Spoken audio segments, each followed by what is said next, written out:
Maï banda kala mais ceux qui te zongi na Bible et l'évangile, Christ n'a pas utilisé maï lokola, comment je peux dire, instrument guérison. Instrument guérison, soit instrument à côté capot na ko gagner. Non, je peux prendre de l'eau si l'Éternel, le Saint-Esprit me convainc. Na koki ko zo maï na prier pour na on appelle si mutumela. Si il me convainc. Donc par révélation. Par révélation mais na otekate. S'il me convainc, mais ce qu'on est loke comme ko teka, c'est que comme une obligation, comme une principe, comme une loi. Pas ya ba tu misu somoni rose quoi omoni ba maikari OK pas ba juif poko kuta coutume na bango ni vandi maikari na ba japonais na ba asiatique. OK siko tango ke kuno kuti kabal juif siko bato ebele ba koti parce que là-bas ba so présenter bato au côté na yo mais oza limité na ba prédication na yo o remarquer que bato mingi ba na kati ya kabal juif ba te ya ka mingi yesuté o ko remarquer comment ba comment te ya plus mingi prospérité plus ming matériel, bah comme on l'a qui végétarien à bango, tu vois. Mais c'est-à-dire que Dieu nous a bengi yoté. Yo moko lobika que bon naba no sel nzambe parce que na moni apôtre nzamba pambolier. Manque à faire avec qui peut-être musicien. Amoni na musique peut-être baisse ezali et a luki mbongo lokola pata na mbongo na ye a luki espace a betanga a bandi swazali yao.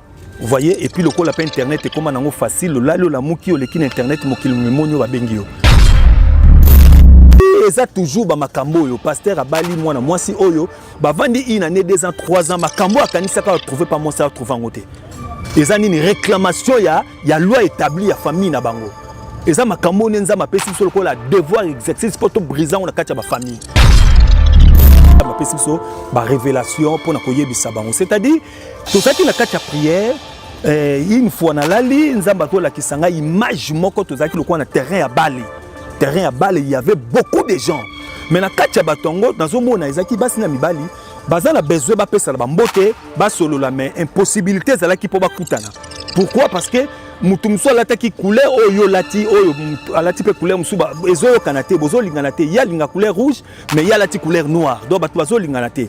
C'est alors de te ko bonela ko tuna nzambe pourquoi batu bazo sanganate à cause de ba couleur de kaboli bango nzamba ro tal service abike to bondela mingi pona ba couple.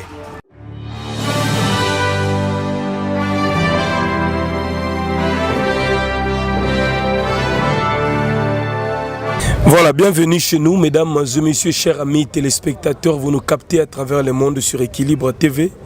Jérémy Louemba, les renards du désert est devant vous. Un grand merci à tous nos abonnés, mais aussi à tous nos partenaires. Je m'en vais rapidement dire un grand merci à Maman Sema Mayasi, femme légitime agence Mayasi Forza Italia. Maman Clotilde Bondo, le plafond des reines, Doucouré immortel, le docteur Simon Ndemba. Depuis la Zambie, nous sommes avec un homme de Dieu que vous connaissez bien, l'apôtre Pierre Chaoumba. Nous allons tenter de parler sur l'actualité, mais également sur les choses de l'esprit. L'homme de Dieu, bonjour. Bonjour Jérémy Lemba, les renards du désert. Voilà, soyez les bienvenus l'homme de Dieu. Ça fait très longtemps. Bonne santé, bonne évolution, Moussa Lanzambé. Merci, vraiment ça fait longtemps.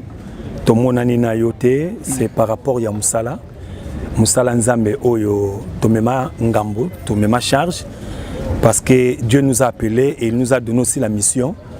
Donc on est là, multiplication kakayaba séminaire, ba délivrance, ba service et belé tout ça qui dans mon église. Voilà pourquoi Tokoma qui est un peu rare na chaîne nayo internet disons. Mais on est là, Moussa Lanzambe qui est très bien tout clôturé séminaire, tout parler sur les couplets et le mariage. Tout parler qui total c'est un phénomène peu réalité et par rapport à un open nzamba pesa un message moko pour na ba couplet. C'est-à-dire pour marier et puis fiancé, makamoko très important, très profond. Au tozako mona lelo na kati ya mariage na biso donc ba réussite na ba échec ndeto comprendre nango tout au long émission na biso. Voilà, toko débuter na prière papa. Ya. Na pesio merci mon centre na Israël, Nzambe malamu. Merci pour disposer tant oyo papa maman landa biso ça dépend erdo landa biso na sengi faveur na Nzambe za multiplier na bombo na otika maloba oyo et trouver sika na bombo na yo na famille na yo na fiancé na yo na kombo na Yesu na bombo na bondel boye amen. Amen. Apôtre Pierre, c'est vrai aux Ali Mbiaka doyen parmi les serviteurs rebelles na Kishasa awa le lot quand même Moussala Nzambe tozomona ba scandale rebelle et est-ce que ezali bisimba simba et ba retour et ba cabal nde osala ki ba pasteur ba comment exposer mitakala ba réalité ba dégâts.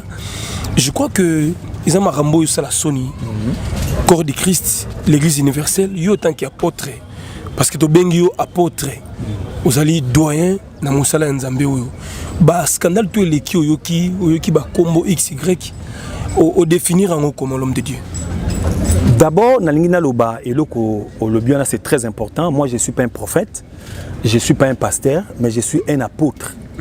Yo l'équipe bango ba pasteur ba évangéliste. Na l'équipe bangoté, mais selon classification biblique au Yesu à Pesaki, la Bible dit que Dieu a établi premièrement les apôtres.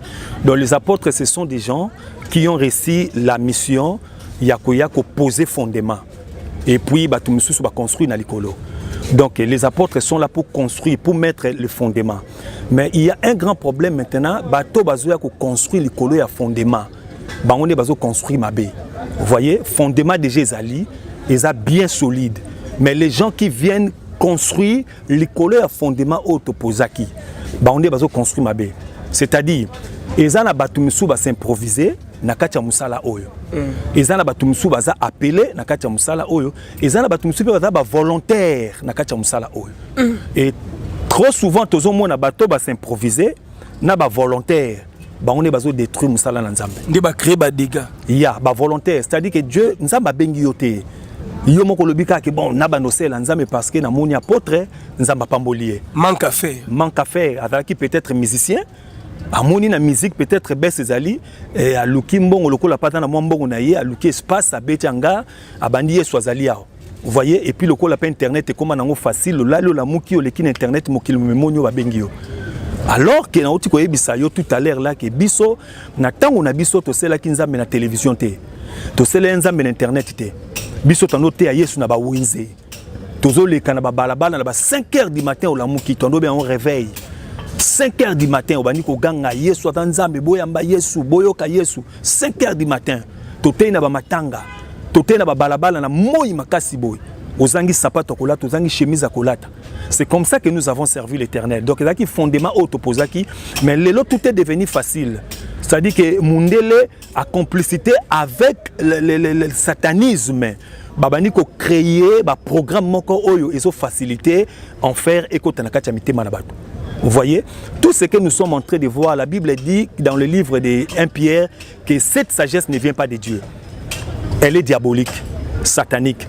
C'est-à-dire que Mundele Natangwa Suka Oyo a travaillé le système moko juste pour na distraction. C'est-à-dire Moutako Sala erreur Awa, États-Unis yebi au même instant. A sali le kamo Awa, France yebi au même instant. Donc voilà pourquoi tout mingi ba comme na facilité à kolala kolamuka comme prophète, kolala kolamuka comme pasteur. Mais alors que c'était pas comme ça. Voilà, merci l'homme de Dieu pour cette introduction. Je crois que Batouba Otalabiso, c'est à eux de commenter, de voir la manière dont recevoir un message. Alors, apôtre to avancé mon moké. Bazolo baono ba pasteur wana baza bato ba kabal. Bato ba kabal. Kabal juif ango. Est-ce que yo pokota nakati? Non, moi je suis chrétien. Vrai chrétien. Vrai chrétien. Parce que baninga bakoti na kabal. Quels sont les avantages au bango bazo na kata kabal juif wana? Oh bino bobo kozwa. Ezano nini to poto comprendre parce que débat est commis baza bato kabal juif. Alors nini ezana kata kabal juif oh bango balandi comme intérêt. D'abord nangina lobana yo omoni Yesu yemo azaki chrétien te hein. Yesu azaki chrétien te chrétien moana pour la première fois maki na mboka mo babengi Antioche. C'est-à-dire ezaki na groupe moko ya bato ba disciples o babanaki ko tambola ndenge Christ abanaki ko tambola. Nde bato ya mboka batali babi ah ces gens marchent comme Christ. Nde babengi bango ba chrétien. Maintenant kabal juif ezali coutume o ezana kati ya Israël bokoko na bango. Ya ba juif. Ya ba juif eza bokoko na bango. C'est-à-dire mutu azosalela nzambe na bokoko. Vous voyez? Na mwa kindoki. Na mwa kindoki na bango ya ba juif. Ndozo mona la plupart basala nzambe ozo mona bazoke na Israël ko s'allier na ba kabal juif wana ba msu bazo s'allier peut-être na ignorance ba msu bazo ko s'allier peut-être à yebi. Donc ça ba réseau ba sali. Ça ba réseau biloko wana plus tard et même ma destruction ma casse na kati ya vie ya moto. Donc eza coutume o eza le quoi support, c'est-à-dire que ozo la nzambe na facilité moko boye. Ba pesi yo lemsu bo koko ba pesi yo liseke, ba pesi yo nini loko balata kalikolo, ba pesi yo ba bloquer belé ba mafuta, yango neza ko ezo permettre muto kende facilement liboso. Ba pesi yo ba moyen au sala ba église, ba temple. Ya ba pesi yo ba moyen et puis ba bakise liyo connaissance. C'est-à-dire que aujourd'hui coutume ya ba juif. Coutume, quand on a fait coutume, par rapport sur le plan négatif quoi. Parce que moni mboka na molili, ya molili c'est la sorcellerie. Et ça qui ndokeza occultisme mobimba. Kabal juif wana yo kaka. Yo bazo te biso ba anuka ba. Ya, ça occultisme ndenge so ke pa ba mindele peut-être au mona franc-maçon. Ok pas ya ba tu misusu omoni rose croix omoni ba maikari ok pas ba juif boko kuta coutume na bango ni vandi maikari na ba japonais na ba asiatique. Ok siko tango ok kuno kuti kabal juif siko bato ebele ba koti parce que là-bas bazo présenter bato au côté na yo mais oza limité na ba prédication na yo o remarquer que bato mingi ba na kati ya kabal juif ba te ya mingi yesuté o ko remarquer comment ba komote ya plus mingi prospérité plus mingi matériel ba komo la kisaki végétarien na bango tu vois mais na tangu biso to sala ki nzambe papa soki ka ko bimi libanda évangile yo mo senti pena ke nzambe lokola boyo lokola nzamba kaboni na yo vous voyez na tangu biso to sala ki nzambe papa tangu kaka olali oloti ata ndoto ya mari femme de nuit il faut na ko tata retraite ata une semaine ko kene ko luka nzambe il faut réparer na nzambe il faut na réparer pour na moni que na sali sous mo grave. Mais aujourd'hui, tu vas remarquer que les choses sont devenues normales. Ce qui était anormal est devenu normal. Donc, tu as dans la carte de Kabal Juif, tu as dit que l'église est pasteur n'a pas Kabal Juif. Pasteur n'a pas Kamato Sala, tu as dit que ça m'a bien, mais Bazolanda est toujours. Vous voyez? Au moins, pasteur Azobina, Banzema Mokili, Azobina, Yamado, Azosa. Donc, tout ce qui est dans le monde, les pasteurs Azosa, on a 4 églises et les fidèles acclament. Les fidèles acclament, c'est normal. Donc, c'est-à-dire que Nabandimio Bazana, 4 églises conduit par le pasteur qui est dans le cabal juif, Bandimio Baza aveuglé. Et puis, Barmon a l'olate. Barmon a l'olate. Nalobaka toujours que l'enfer existe. L'ifelo, il y a solo. Jérémie Loué Baizalaka. Toza ba passager na 4 na mokilio. C'est-à-dire que tant que tozo tambola na mokili, toye besikani tocha lokolo. Toye besikani tozo landa. Kolanda dans l'aveuglement te na lobaka toujours ata soki pasteur en wazala ki koko na yo ata zala ki cousin na yo ata zala ki mwana nkasi na yo mais ce comme une fois deux fois erreur moko za ko se répéter sauve ta vie bima ne sikawana le salier personnel c'est individuel. Très bien. Bima ne sikawana. Voilà, merci beaucoup apôtre Pierre. Je crois que Batobelo ba otala biso. Mais tant que ça qui nzambe ba participer au teka ba mai na ba église zalaki. Pour na sala émission na ba prophète belé le ba di wana selemba wana a oteka ba mai wana toza na sida, cancer, maladie ndeke, ozana ba problème à famille au meliango kima kinkaka. Biloko na pezala na kala to yelelo. Ça me fait très mal lorsque nous sommes en train de voir des choses pareilles à la télévision, à l'internet, partout. Ça fait très mal parce qu'auparavant, ce n'était pas comme ça. Au moment où je ne sais pas, il y a un serviteur volontaire. Vous voyez, le serviteur volontaire, c'est-à-dire à côté de la volonté, tant à côté, pour gagner l'IPA, tout ça, à comment créer n'importe quelle stratégie pour gagner l'IPA. Mais moi, je kamba. Bato ya liloba bateka ba ji mai bandaka la papa et puis na ba catholique pe boboka la biso ba mai so pe bibembe so nini o ba mai bandaka la ya likama mai bandaka la mais so ki to zongi na Bible et l'évangile Christ n'a pas utilisé mai lokola comment je peux dire instrument guérison soit instrument à côté capona ko gagner non je peux prendre de l'eau si l'Éternel le Saint-Esprit me convainc. Nakoki kozwa mai na prier pour na on apesi mutumela si il me convainc donc par révélation mais na otekate si il me convainc mais ce que mon eloko comme koteka c'est que comme une obligation comme une principe comme une loi vous voyez ma BDG Koti nous avons reçu gratuit il faut toper ça gratuit si peut-être la personne que tu as prié pour lui a simbania pambola yo mais ko bana koteke loko pour na guérison pour na miracle là je ne suis pas d'accord avec ça en tant qu'un apôtre. Yo étant qu'apôtre, apôtre Baramingiti, tout un apôtre Tamboluko qui Mutombo, apôtre Pierre, Bazar au comté apôtre. Bon, si yo au salaire de délivrance, on a combo et nani pour ça là on a formule. Bible le binabiso que il y a aucun autre nom qui nous a été donné. Si ce n'est le nom de Jésus. Na likolo na se na mai kaka Yesu. Banda na bana makambo nzambe na se ya makolo ya mondadi que je salue à passant azan la France l'apôtre Ben Bolengwa na pambolio banda la bana makambo nzambe alakisa biso ka Yesu to sambelaka na kombo Yesu et puis to mona ba miracle moko authentique eza ba miracle fabriqué neti lelo te makionate te nalinga ku kotanga kombo na te banda kombo ne bima ngana na bimisa kombo na mnoko na te parce que c'est trop sale kombo nini o tangi wana makiona nalinga otanga ngote c'est trop sale. C'est trop sale et puis ça fait très mal. Comment que nous soit combo wana au côté on a 4 évangiles pour faire croire aux gens que nzamba sali la kayo. Au moni nzambo toza ote ya Jérémie Luemba soko tamboli na ena bo solo. Nzambe pa ko tambola na yo na lobaka yango. Soko tamboli na nzambe na bo solo. Nzambo tambola na yo. A autre côté, la Bible dit que rien n'est impossible à celui qui croit. Et comment c'est impossible papa biso na misubo na maboko yo tomona batu baza ba goatre limwe. Oh, tomona batu lokolo moko eza mukuse obendi boloko lezongi. Nga mutakoki ko faire quoi ngal soute ke zo aventure ke ndeko zo mutu moko na kinkole aya okosana ke yaza baba après aloba batu bakumisa nzambe non je ne peux pas faire ça. Jamais de la vie dans ma vie, c'est l'abomination et puis c'est l'invitation à l'enfer. Je ne peux pas faire ça. Voilà, merci à maman Clotilde Bondo, le plafond des reines, maman Claudine Louyeye qui nous capte depuis Kinshasa, les boss c'est Chicha Chimbu na Turquie, les célèbres Dien Zundu na Washington, je n'oublierai jamais Maître Siza Soukama, Puissance Amikili, Ya Louisombala de Madrid. Nous sommes là sur Équilibre TV, votre chaîne. Mesdames et messieurs, abonnez-vous. Je vous rappelle que nous avons reçu, nous sommes là avec l'apôtre Pierre Chaoumba. Alors l'homme s'exprime librement. L'homme de Dieu, Ezalaki étape à Liboso. Alors, aux 8 mois de timing, il y a concentration, ba prière, ba retraite, ba veille, consort, au sein de la bande de alors, quelles sont les révélations que l'on a pécio na batan autour c'est à cause de Sandé na bengi yopoto ça la émission parce que en tant qu'un apôtre, ça fait très mal. Bolali bolamuki oyoki koma mutuboye dans les mal.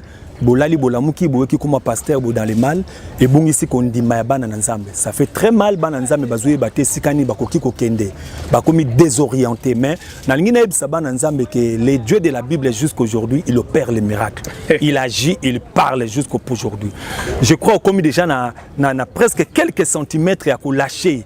Au lobby que non na lembi na ngina tika kotikate. Parce que Nzambe a le même hier, aujourd'hui, éternellement. Ceux qui ont le biotique Nzambe a toujours Nzambe. Ceux qui ont le biotique Nzambe a toujours Nzambe. C'est que par rapport à Makamboyo, tous ceux qui n'ont pas prié en église, on priait beaucoup Nzambe a sur la révélation. La révélation, et bien pas y a serviteur, la révélation, Nzambe a singai moko pour le famille. Nzamba zolo ba mingi pona mabota nzamba pesi sur révélation yango to en église ba révélation pour les couples fiancés pour les couples mariés et puis pona batu nyonso o bazana posa peut-être lobby az à la parents à la responsable bato bali ko s'engager ya bato bani ko s'engager mais bazo kokate voilà batu catégorie on a nzamba pesi so ba révélation pona koyebisa bango c'est-à-dire tout ça qui na kacha prière une fois na lali nzamba to la kisanga image moko tozaki le coin na terrain à Bali il y avait beaucoup de gens mais na katia batongo dans un mona ezaki basi na mibali bazana besoin ba pesa ba mbote ba solo la mais impossibilité zala ki po ba kutana.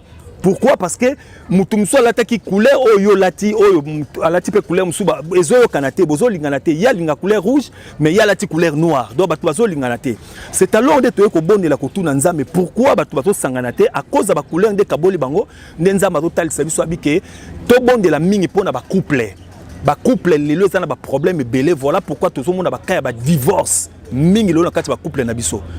Tout le monde a créé un divorce, tout le monde a créé un dispute dans le couple. Instabilité. Au monde a créé un lingani mais diable a longoli finance. Vous voyez? Au monde a créé un lingani pene a solo mais diable a longoli mabota. Batumsu ba lingani ba boti na bango mais bana ba boti ba kizengi. Vous voyez? Bana mayele ate bazana retard ya nini intelligence. Donc il faut que mutu a trouvé eloko moko normal na kati ya bolingo na ye. au moins papa maman bavandi ensemble mais incompréhension. Donc c'est-à-dire incompréhension entre bango to continue à profondeur il y a prière makambo to yo mona ke ezala ba phénomène belé ya ba loi établie na kati ya ba couple oyo bazo traverser ba problème ya boy. Vous voyez, c'est-à-dire que au cause na muluba muluba moka bali par exemple muyaka tribu bala na kabango na bango banani tribu babala na bayanzi. OK. Au moins la msu muluba moko bali muyanzi. Mais au ko remarquer muyanzi wana babali selon coutume na bango azana mobali na ye moko na mboka babombela ye. Malgré muluba bali ba ko obligé que kende ko pesa lisusu doti ya mobali mususu. Ce qui peut passer d'autres, on a été na kati ya libala noko za na ba complication moko grave. Vous voyez? Donc ils ont une loi établie au ba vanisi na kati ya mabala, na kati ya mabota ya ba couple ba famille otobima. Ça dit que to pona ba famille ya kobima te. Hein? Au vandi au beau papa akutana mama obimi okomi muluba, obimi na famille ya bangala. C'est-à-dire ba famille na famille bazala ba réalité na bango oyo auparavant ba centre ba monaki loko les ali support. Le col les alliés protection mais plus tard makamwana et comme nini et comme limitation yango zo mona ba famille belé kimia ezate mais oui baba parce que tous avez une expérience na mabala eza facilité hein même ba pasteur ba komi ko échouer na libala oui eza toujours ba makambo yo pasteur abali mwana mwasi oyo ba vandi une année 2 ans 3 ans makambo akanisa ka trouver pas mon ça trouver ngote eza nini réclamation ya loi établie ya famille na bango. Et ça, ma camone nza ma pesi sur le devoir exercice pour tout brisant on a quatre famille. Réclamation pasteur a sauté très bien. Mais comment se fait-il pasteur a yebi que divorce ça ma bé mais pasteur a celle qui a divorce. Vous voyez? Toko condamné mais en réalité ma camon pasteur a kuta na ngona ndako. Et ça ma camon a kanisa a kuta na ngote. Vous voyez? Mais en réalité divorce selon la Bible, divorce nzambe penda zo permettre yangote. Mais et ça makambo ko batwa okutana ngo mutu azala choix à keka na terrain wana mais qu'est-ce qui a fait que mutu a fait la divorce? Qu'est-ce qui a fait que mutu akutana ba problème oyo ba loi établie? Voilà, ça c'est bien. Alors bandeko ba kutana ba bazana ba kawana abali mais aussi mba mwana te abali bolingo na ndako ezate incompréhension kindoke koti matata bitumba bato bazana katsa ba kawana ba rosani papa. Il faut que Lukanzambe. Il faut que Lukanzambe na profondeur parce que tant au déjà côté liba les alaka chemin non retour hein na lobaka toujours bon tant au côté d'abord avant que bala mwana mwasi au bokovana na 80 ans 90 ans ou 90 ans na kati libala il faut d'abord qu'on réfléchir ko mingi lelo bazana ba problème pourquoi parce que abala ki mwasi poza pembe abala ki mwasi poza mukie mais moi si toi comme le munene ndako au moni go comme lukamike libanda abala ki po azaki na famille moko ya mbongo bali po na profit surtout makambo ne komi mingi lelo donc bato ko bala po na profit azo luka ba kombo ya famille mais tango kokota po na profit oyo ya ko luka wana soki sili automatiquement bolingo pe ezalate donc ba problème mingi ezo utande ya makambo wana yango to sala enseignement mobimba sur les couples mariés et le fiancé. Tu comprends que bato belé baza soumis na ba loi moko établie, c'est-à-dire qu'il faut ba ya to bon de l'Nzambe. Et puis prière ya makamwana ça demande vraiment et toi demander au senga foi conscience en muté à la poser. Et ça prière te battu le boko babi notre père qui est aussi non. Et autres senga pena ko buka penza ba loi établie ba coutume ba statut nyonso dans la carte ba famille parce que famille na famille bazana ba réalité na utu koloba. Et dans la famille musu bazana ba réalité ba coutume ba musu bazana ba réalité ba lion lem musu totem na bango eta le quoi lion. Ça dit que au côté na famille ba lion. Au moins moi ça là qui douce na début mais tant à côté na kachanda quoi comme mon noko lion impoli donc on comprendre était azalaka boyete. Donc ce sont des choses où ils ont régné la quatre famille. Yango na zo ba na papa, na zo pe na maman. So moni changement moko na vie à moi si na yo to pe na vie à mobali na yo, c'est qu'il y a quelque chose. Oui. Et là comment est vendu wana. Ba loi ils ont réclamé. Ba loi yango ils ont réclamé na za na couple moko na bondeli po na bango ba kenda ke pas médecin. Ba vandi plus de 5 ans ba zo botate. Ba ke pas médecin atali mobali ya moni ke mobali za problème yate. Atali moi si pas na problème te mais bango mi balé bazo ko robota te de ba créer bango incompatibilité. Docteur a dit qu'en réalité faut robota. Qu'est-ce qui manque? Qu'est-ce qu'il manque? Ba loi établie réclamation. Ya on est kangi ba te belé lelo yo. tosungi bato ebele de par le monde na makambo yo surtout na makambo ya ko concevoir tosungi bato ebele bavanda des années lelo bazwi bana po bano comprendre te ba docteur ba spécialiste batali bango mibale normal docteur ba bibo kende boko bota ba ke ba meki bo eloko mote 1 mois 2 mois 3 mois 4 mois une année eloko mote ba bengi to solo na tête reposée to yo comprendre que nsoka ndeza na ba loi moko boye o ba katelaka mwana mwasi que yo na vie na bino boki ko bota te na kati ya libala mais en dehors ko bota lokola mwana mwasi pa en dehors asala ki azwa ki zemite aye ko meka na kati ya libala mwana zo ya te mais lelo na zolo baboye bazana mapasa na pamboli bango na Suisse couple papa Christian nzamba pambola bino. Voilà, merci beaucoup l'homme de Dieu. Je pense que Marambo Zolo est tellement intéressant. Ils ont accompagné ma vie na biso. Marambo est bizarre. Mutu musu kutu azapa na bango mais bazo sente bana 4. Mais musu ba pesele mbongo zo ko botate. Ya. Musu soza na musala stabilité mutu ka voyager quand même moi na zoyate. Obe botina ki mukolo bitumba. Yango et apparaîtra trop souvent ka su ba pesi mbongo. Ça dit que soit qui n'a pas peseli mbongo te au botana. Mais soki comme ba honorer yo. Soki ka ba pesi mbongo c'est-à-dire que moi si au koti mbala moko na kati ya loi ya mobali. Mobali pas koti mbala moko na kati ya système ya mwasi.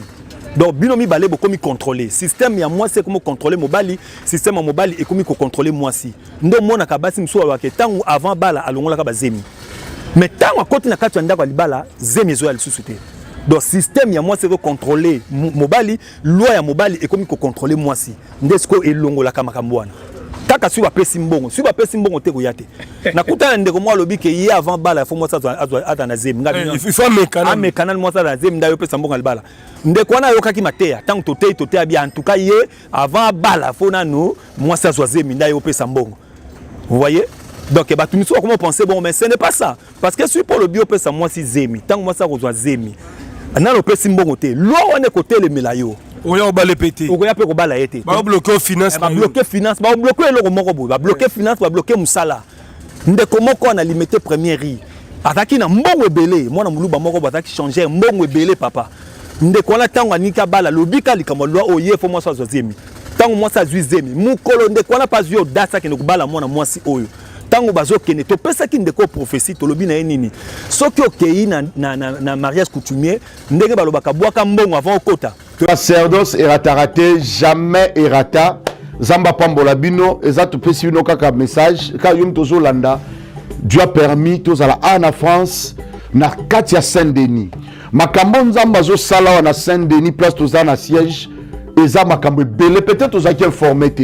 Bible lobby, il est le même hier, aujourd'hui et éternellement. Na zone di manzambe wana wa salaka. Et zambana bi yaka ana Saint-Denis. Et makambo belé zo salma zone l'adresse. Peut-être on va quitter son adresse. 9 rue de la Poterie. Na Katia Saint-Denis. C'est facile. Zo à la gare à Saint-Denis. Gare à Saint-Denis, aux 838, au Kiti, na deuxième arrêt, Delaunay Belleville. C'est là où je suis. Mercredi, service sacerdotal. Aux un problème aux Otungisa. On n'y mara loi prophétique. On n'y mara nzamba bikisaka. Mais quand on zambe nangai. Mercredi, tous awa 14h, service sacerdotal prophétique et bandit. Dimanche, à partir de 15h, adoration et louange. Et ils appellent service prophétique. Donc partout d'ici, on va nanda route. Ils ont invité dans dimanche. Il y a un dimanche. Toku misandam ensemble. On a les kamozo batena salanine. Viens, je connais ce Dieu là. Il est capable de changer tout. Au nom de Jésus. Il y a une image à Mangengenge, Tozana Mangengenge, la loi surnaturelle, toujours croire dans Zambewana. Kozanga te déjà mercredi, oyo, dimanche, Toza Awana, Saint-Denis. Zwa numéro Yangwana. 07 66 27 40 02. Numéro Yangwana. Kando Zolanda Benga. C'est votre frère, Père Konde Israël, sacerdoce raté, jamais rata. Toza présent na Saint-Denis. Donc na Saint-Denis, ma kamine les salama. Zamba pambola. Nazala message à mukuse yon tozola ndako zapete ya mukuse. Message yango zaboy. Nzamba ebisinga na sambela pona ba aîné de la famille. Yami balé na sambela pona ba maladie zo silate. Yami satu na sambela pona ba blocage. Mari de nuit, femme de nuit, force nyonso. Nzamba pina schéma. C'est simple et si là. Adresse na pression. Jusqu'au numéro 07 66 27 40 0D. Quand on a talo quand ils ont Zaria Zarte, mais quand on a Benanga, Nalobi sacerdoce sera raté, mais quand on a Benanga, après singa schéma. Et quand on a Landa, miracle en Zambé Salamelao, Benanga na Souka, Tozalia, mercredi 14h séance à Royambe Bandi. Dimanche 15h, il y a la famille na yo. Zamba Pambola yo. C'est votre frère, Père Conde d'Israël, jamais rata. Merci. Bien-aimés dans le Seigneur, que Dieu vous bénisse au nom de Jésus. Nous, c'est le groupe Charisme. Le groupe Charisme, nous vous invitons à une grande journée de prières, de miracles et de guérisons qui se tiendra sur 71 rue La Briche à 93 200 Saint-Denis. Venez-y nombreux expérimenter la puissance et la gloire de Dieu, car Dieu est le même hier, aujourd'hui et éternellement.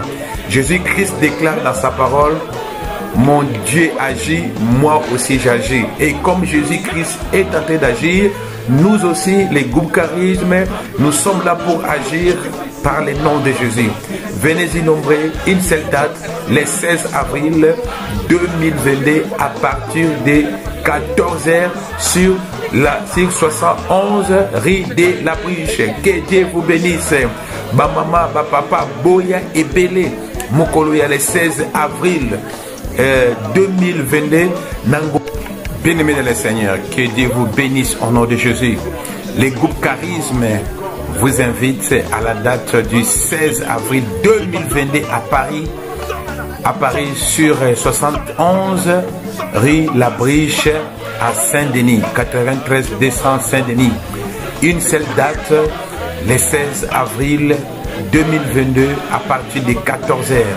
C'est sur 71 rue de La Briche à 93 200 Saint-Denis.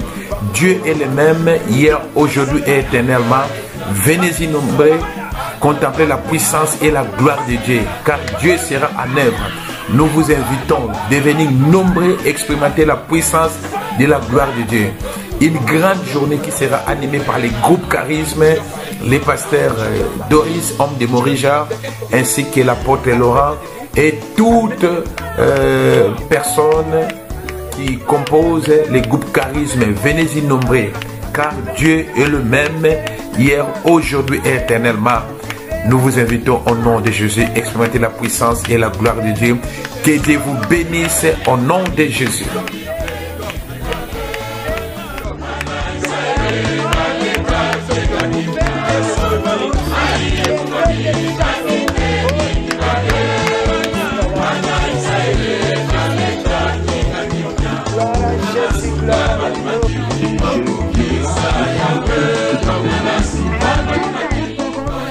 Une seule date, le 16 avril 2022, à partir de 14h sur 71 rue de La Briche à Saint-Denis. Venez-y nombreux, expérimenter la puissance et la gloire de Dieu. Notre Père agit et il est tenté d'agir. Venez recevoir votre miracle au nom de Jésus. Que Dieu vous bénisse. Amen, amen, amen, amen.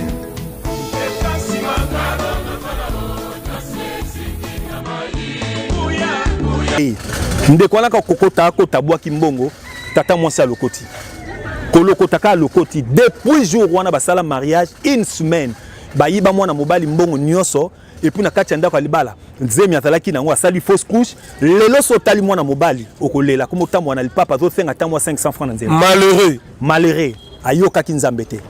Vous voyez, donc problème ezali que il faut ba soigner. Ndenge ba docteur ba soigner comme tu soit dans la malaria ou palou, il faut ba soigner un peu spirituellement. Problème couple na bino, ezali fondement, ba loi établie, ba système où ils ont contrôlé mobile, ils peuvent contrôler moi aussi. Voilà ce qui bloque. Voilà, merci l'homme de Dieu, merci apôtre Pierre Chaoumba. Baka eza légion, baka eza belé, bomoni ba couple pastoral belé panzani. Moi ça commune muta réseaux sociaux, kofinga, komisa ba secret. Donc ba bitumba famille existaka. Ça c'est vrai, nous devons être conscients. Tous en a foi, tous lukanzambe parce que bisomo tokokati. Nous sommes des pécheurs. Tous aba nanzambe to lukanzambe na mozindo, je crois que resunga biso. Je vous rappelle que le numéro de mon invité, apôtre Pierre est affiché au bas de vos écrans. Pour toute communication, message, dialogue, prière, consultation, Au long de Bakana, yo benga prière, au bengi l'homme de Dieu, il est toujours disponible à Kinshasa. Il va t'accompagner dans la prière et Rosalamala Mingi. Papa, un message d'espoir dans Bandeko Beli, Bandeko Baza bloqué, Bandeko Baza dans situation difficile et aussi dans pasteur ba côté dans bloco to bengi ba double sim, ba PD. Un pasteur mais PD, ma prophétesse mais lesbienne. Oh là là. Aussi mbara Bible, musu ozaki mais dans 16, on a bongoli motema mais akeko sambela na ki lesbienne ezo continuer kaka. Baka on est communément mingi, na habité au gros pesa conseil ni en tant qu'apôtre. Ça c'est trop grave, Jérémie Luemba, j'appelle ça l'invitation à l'enfer. C'est le système du temps de la fin que le diable est en train d'utiliser. Il a mis dans le cœur des gens l'envie de l'argent. Yango moni mutupo na azwa mbongo na facilité, a commis ko courir dans ba système wana. C'est trop grave. Ils ont mal à moumingi. D'abord Mosali Nzambe. Tu as dit Mosali Nzambe. Mosali nalobaka Mosali Nzambe. Ata Mosali Nzambe te. Ata un frère n'importe qui moi na mobali oyo bakomo bimana na sima. Vous savez, ils ont abomination moko ya haut niveau. Oh mutunyo ça dans la kacha ba pratique wana. Si c'est un serviteur de Dieu, nde baza na kacha ba pratique wana na koyebisa ba fidèle église wana. Bobima Mosala Nzambe premièrement azo lokabino, deuxièmement azo memabino tout droit en enfer sans jugement, tout droit en enfer sans jugement donc en enfer parce que c'est trop grave. Moi na mobali babimano le quoi moi na moi si ça c'est trop grave et c'est honteux église boyoka que pasteur na bino babimakane na sima. Vous voyez, il y a des choses, nous avons vu des vidéos, mais ça fait très mal à tant qu'apôtre Tozoya pour couper sa conseil na bana Nzambe. Bossala attention, bossala attention. Peut Tozoya bisa ba couple marié nyonso o bazana ba problème wana. Ototi koloba sikoyo.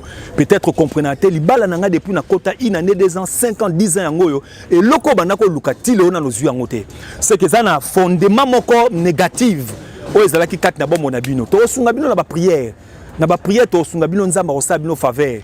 Yango senga toke ne pas tata moi so fukama non yango senga ko poussana na sena makolo ya mosali na Nzambe ba pesa bino ba directif bala sabino c'est que vous devez faire pour un miracle na katia bomo na bino et je suis sûr que le Dieu de la Bible jusqu'aujourd'hui papa Jérémie Luemba Nzambe na azako restaurer ba couple belé Nzambe va restaurer ba couple belé mobala kima moi sa kima libote soyate moi ça comment ba problème ba Christ na libumu comme ko vimbo zo comprendre te zo vima ndenge nini ma complication moko inutile va ko saigner chaque jour va ko saigner comme ba maladie même sous cancer na se ba kambo belé zo ya poni ba zo linga kaka te et sengo na yo est à la parfaite.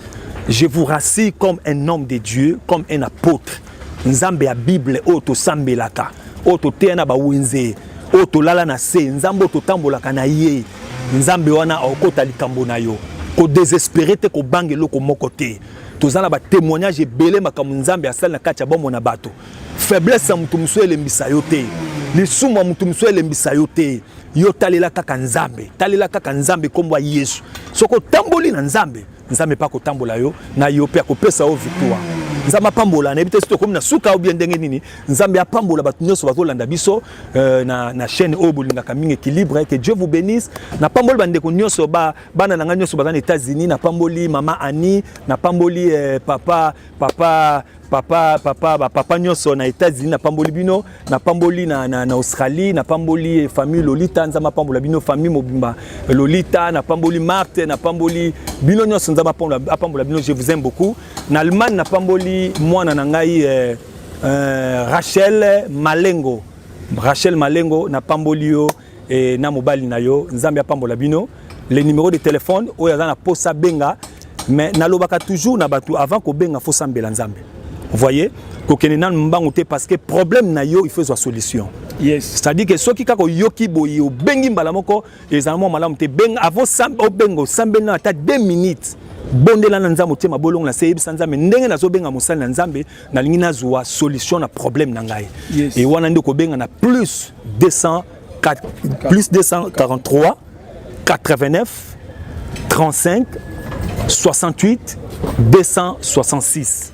Soko bengi aux 8 direct l'apôtre Pierre Kitete Chaumba Nzambe ya kopambolo tokosola à long et à large.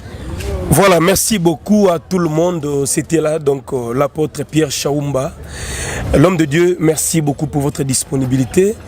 Je pense que Toko réfère encore d'autres émissions. Yeah. Avec le temps. Brad derrière la caméra, mon ami. Brad, cher confrère, merci beaucoup. Et merci à la grande équipe technique, Glody Charo derrière la caméra. Exaucé Mizoa à la régie finale. Et je vois le conseiller Papa Philippe Kabouikou depuis Fribourg, en Suisse-Irlande. Le géant de Berne Doucouré immortel. Et il y a Luizombala de Madrid, levé Gérard Saddam na Manchester. Levé Joël Moulongue qui na Birmingham. Boza Ebele, maman Sarah Lina Wembi aux États-Unis, maman Fifi Longo na Londres. Maman Clotilde Bondo, le plafond des Rennes. Donc on est là, le travail continue. Abonnez-vous massivement sur Équilibre Télévision. Commentez positivement pour nous encourager. Partagez l'émission si possible. Nous allons nous retrouver prochainement avec d'autres invités et surtout avec les mêmes plaisirs. C'était Jérémy Luemba, les renards du désert. Bye bye. Merci l'homme de Dieu. Merci Jérémy Luemba. Voilà, merci. Merci papa.